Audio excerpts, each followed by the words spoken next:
Bonsoir, guten Abend, good evening, buenas noches, buonasera, guten Abend, boa noite, goodvel, good afternoon, kalispera, huve hilta. Voilà donc comment, en bon européen, je pourrais vous souhaiter le bonsoir dans les 11 langues officielles de l'Union européenne. La semaine dernière, je vous ai raconté l'histoire de ces langues qui ont tellement façonné nos identités d'Européens.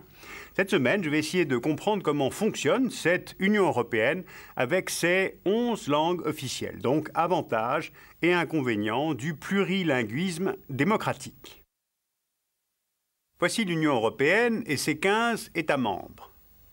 11 langues sont reconnues comme langue officielle et langue de travail de l'Union, soit du nord au sud, le finnois, langue officielle seulement en Finlande, le suédois, langue officielle en Suède et en Finlande, le danois au Danemark, le néerlandais, langue officielle des Pays-Bas et de la Belgique, l'allemand, qui est langue officielle en Allemagne, en Autriche, au Luxembourg, en Belgique, l'anglais au Royaume-Uni et en Irlande, le français en France, en Belgique, au Luxembourg, l'espagnol en Espagne, le portugais au Portugal, l'italien en Italie et le grec, langue officielle de la Grèce. On a donc une grande diversité linguistique et c'est d'ailleurs ce qu'ont voulu au départ les 6 membres fondateurs de l'Europe unie. Chaque État membre devait être traité sur un total pied d'égalité pour respecter la liberté d'expression, mais aussi l'identité culturelle.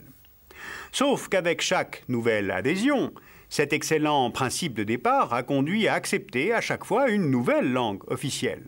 On passe ainsi de 4 langues de travail en 1958, français, italien, néerlandais, allemand, à 11 langues depuis 1995. Alors concrètement, cela signifie que tout texte officiel ou toute législation communautaire doit être traduit dans les 11 langues officielles de l'Union. Par exemple, pour une réunion de travail avec les 11 langues en présence, cela implique de traduire simultanément 110 combinaisons linguistiques.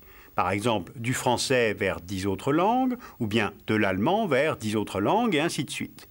D'où ce nombre considérable de traducteurs et d'interprètes, environ 20% des 16 000 fonctionnaires de la Commission européenne. Alors dans la pratique, les choses sont un petit peu plus simples. À la Cour de justice des communautés européennes, à Luxembourg, les juges délibèrent et rendent leurs décisions uniquement en français, et c'est seulement les arrêts rendus qui sont alors traduits dans les 10 autres langues. À la Commission de Bruxelles, les langues de travail des commissaires sont le français, l'allemand et l'anglais. Sauf qu'en réalité, c'est le français et l'anglais qui sont le plus utilisés. D'abord parce qu'historiquement, 3 des 6 membres fondateurs de l'Europe en 1957 étaient francophones, la France, la Belgique, le Luxembourg. Ensuite, les institutions de l'Europe sont principalement situées dans des villes francophones, Bruxelles pour la Commission, Strasbourg pour le Parlement, Luxembourg pour la Cour de justice. Et depuis le dernier élargissement, l'anglais, qui est une langue internationale par excellence, est de plus en plus utilisé au sein des institutions de l'Europe. Pour la plupart des fonctionnaires européens, donc l'anglais et le français servent de langue véhiculaire. Alors évidemment, tout cela ne plaît pas beaucoup aux Allemands, qui ne comprennent pas bien pourquoi leur langue est si peu utilisée comme langue de travail. Ce qui est de fait assez paradoxal, puisque depuis la réunification de 1990 et l'adhésion de l'Autriche en 1995, la langue allemande est tout de même la plus parlée de l'Union.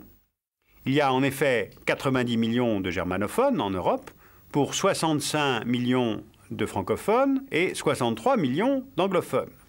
Ce qui fait qu'au total, sur près de 380 millions d'Européens, 24% parlent l'allemand.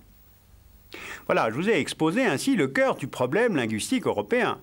Est-ce qu'il faut favoriser l'utilisation de 2 ou 3 langues plus répandues pour simplifier le fonctionnement de cette union? Ou bien est-ce qu'il faut garder les principes de base et poursuivre le modèle plus égalitaire du multilinguisme?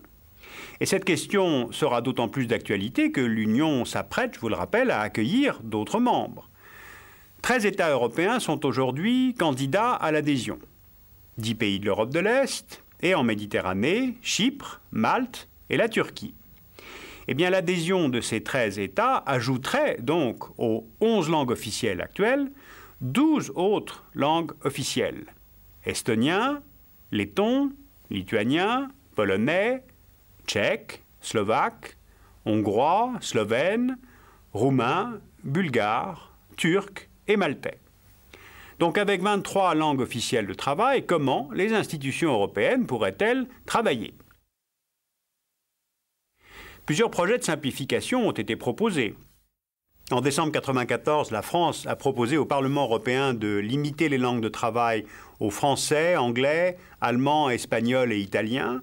Et cette tentative a été rejetée unanimement par le Parlement en 1995. Certains petits États comme l'Autriche défendent l'utilisation de l'anglais comme langue européenne unique. Autre solution encore, l'adoption comme langue commune de l'Europe de l'espéranto, cette langue artificielle créée fin XIXe siècle par le Polonais Ludwik Zamenhof, mais il est évidemment difficile d'imposer une langue originaire d'aucun pays de l'Europe. Politiquement, démocratiquement, de fait, cela n'a pas beaucoup de sens. Vous le voyez, l'Union ne va pas abandonner de sitôt le multilinguisme.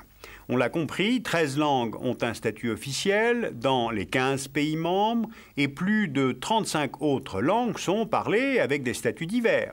Le catalan, le basque en Espagne et en France, le frison en Allemagne et aux Pays-Bas, le sami en Suède, en Finlande, le romani, c'est-à-dire la langue des tziganes, un peu partout en Europe.